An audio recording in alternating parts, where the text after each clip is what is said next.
Hello everyone, welcome to the series or welcome back to the series of Understanding Educational Research with me. And in the episode to come, I'm going to walk you through some of the most established journals in the field of education and applied linguistics.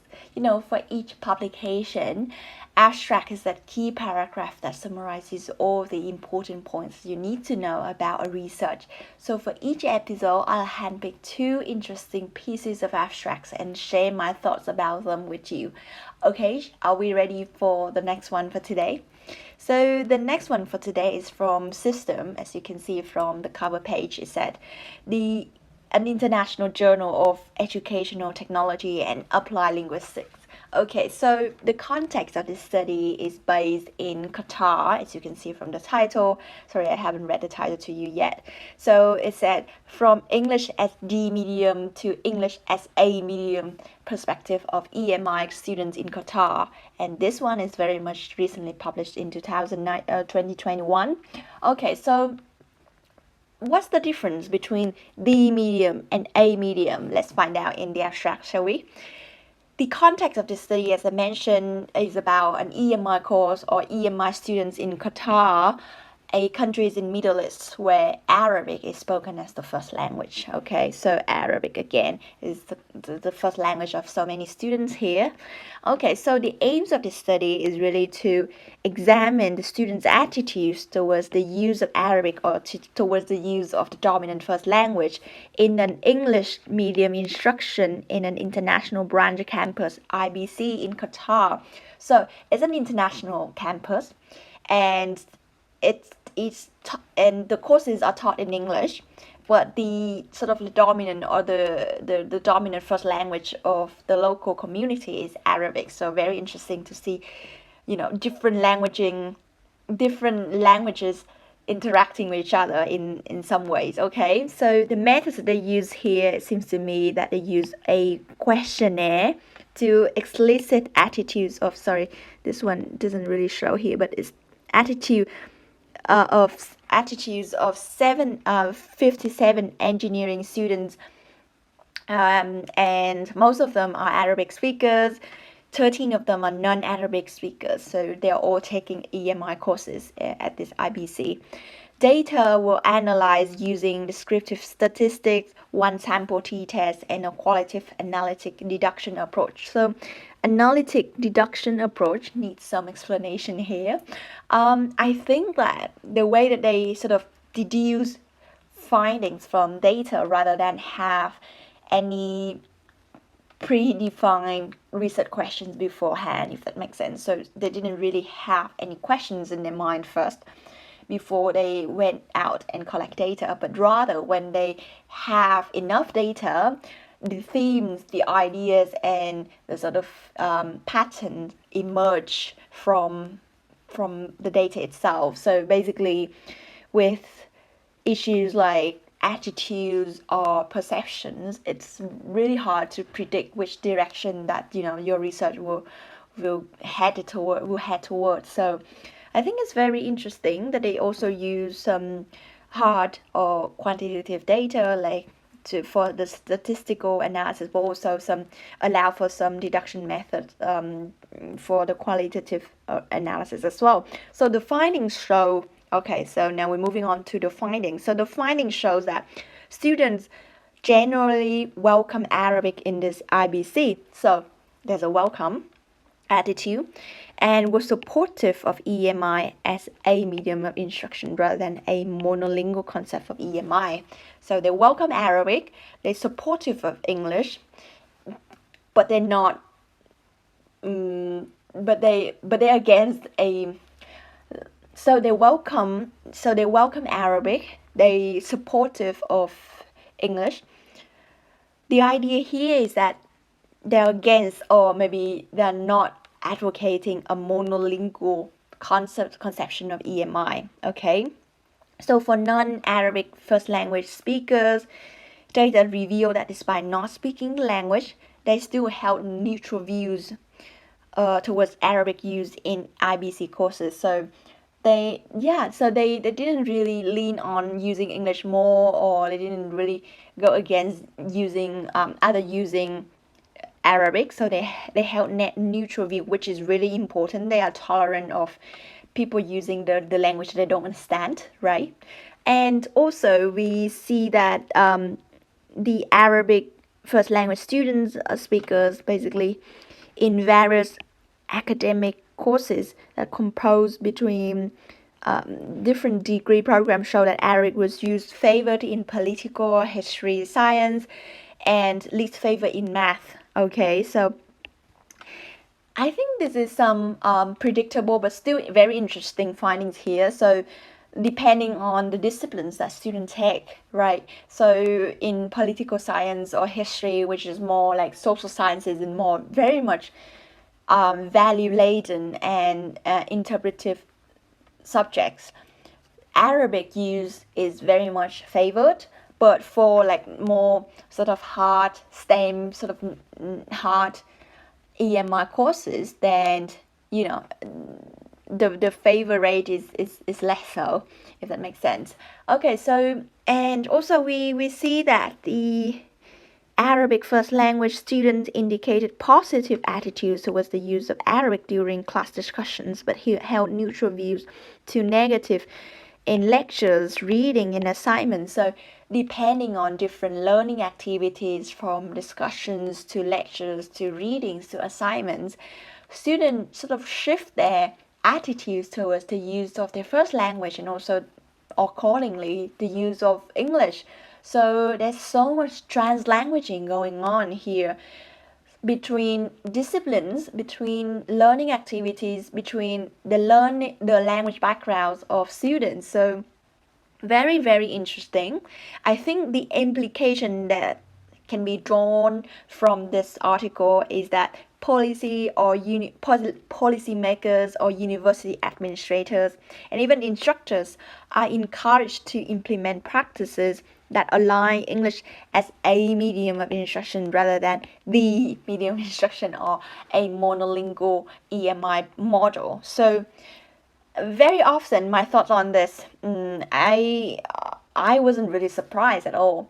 I mean, when EMI on paper, on websites, on everywhere, usually is advertised as 100% or English only program, but research on student perspective show otherwise. Student doesn't really need that 100% English environment.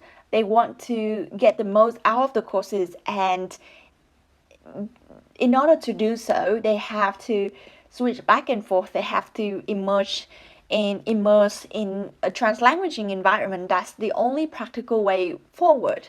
So it's a very interesting abstract, and it's definitely opening a new avenue of research for future scholars to look into this issue in other similar contexts as well. Okay, so shall we move on to the next one? The next abstract is from ELT Journal, or English Language Teaching Journal, I suspect. So an international journal for teachers of English to speakers of other languages. Okay, then it's a special issue, right?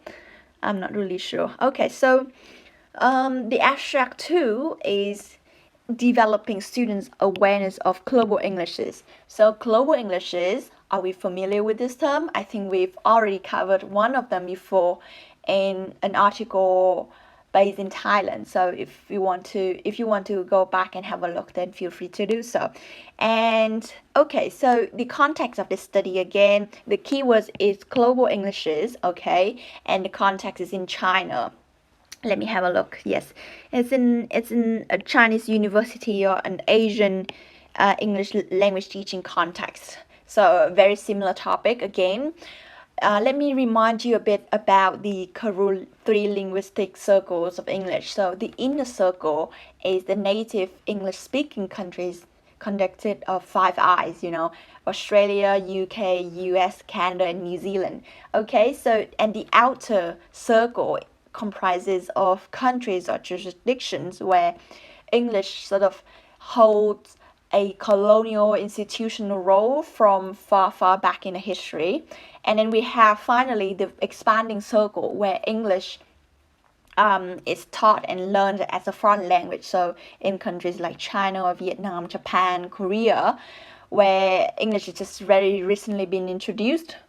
And so now there has been more calls or growing thoughts on the need to diversify the language, the linguistic circle of Qatar. So students or even like people like researchers and stakeholders are now increasingly growing awareness of different varieties of Englishes being used in different contexts. And the article in About Thai context shows that courses in global Englishes have been implemented to help students to raise this awareness among students. Okay, so the aim of this, back to this article that we're reviewing today, the aim of it is to unpack the influence of a course on English as a world language in Chinese university students' awareness of their own English and global Englishes. So English, in a sense, English does not belong to the people of Britain or belong to the inner circle anymore. It's now becoming a world language. And how do students perceive this language and their local varieties of English is a matter of importance right now. Okay, so the methods they use here, they basically collected data from students taking the optional courses at a university in Southeast China.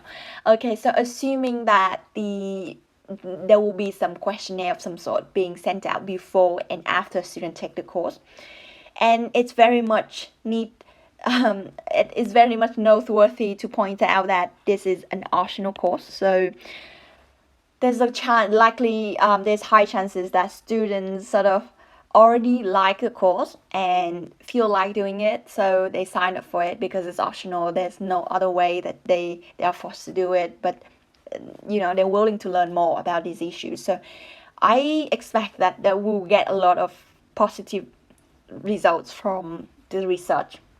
Let's talk about the findings.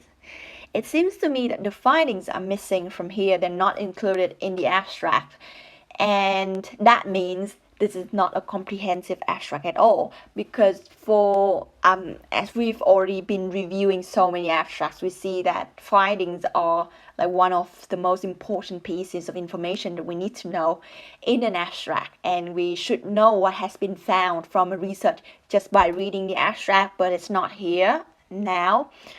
Okay, so in terms of the findings, we can't really know anything unless we have to read the full paper. Okay, in terms of the implications, we see they have mentioned something here. The paper discusses the pedagogical implications of integrating global Englishes into English learning and teaching. So now global Englishes emerge as a new component to be included in the English language teaching curriculum or pedagogy. So this sort of raises students' global English's awareness and apply critical pedagogy in ELT for global English's oriented instruction. So now they're heading towards a more inclusive, a more I don't know if I can put the word tolerant. So the more comprehensive pedagogy of teaching English to speakers of other languages. Okay, so I think that's very, very interesting findings. Let's see what do we have for the keyword of today. So the keyword of today that I picked for you is language awareness. So language awareness refers to the development in learners of an enhanced consciousness and sensitivity to the forms and functions of language. So this definition is from Ronald Carter, if you want to know more. And the movement for critical language awareness argues that language use is not neutral, okay, but always is a part of a wider social struggle in which learners should be made aware of the social and ideological learners of any particular use of language. So example that shows in abstract 1 with EMI, whether it's A or the medium instruction shows that if we say the medium instruction, it means that there's only one medium of instruction, in place, and that's sort of effectively promoting the English only version or the monolingual version of English EMI policy. But EMI with a medium, then it implies there are options you can choose from. Students can, practice translanguaging in their speaking, in their learning. And we also discussed the controversial ways of dividing native versus non-native and the need for linguistic diversity. Then courses can be designed in a way that can help students to achieve language consciousness about linguistic issues like different varieties of Englishes through the global Englishes courses, as we've seen examples in Thailand or in China, previously. Thank you very much. That's everything I have to say for now, and I hope to see you in the next episode. Bye for now.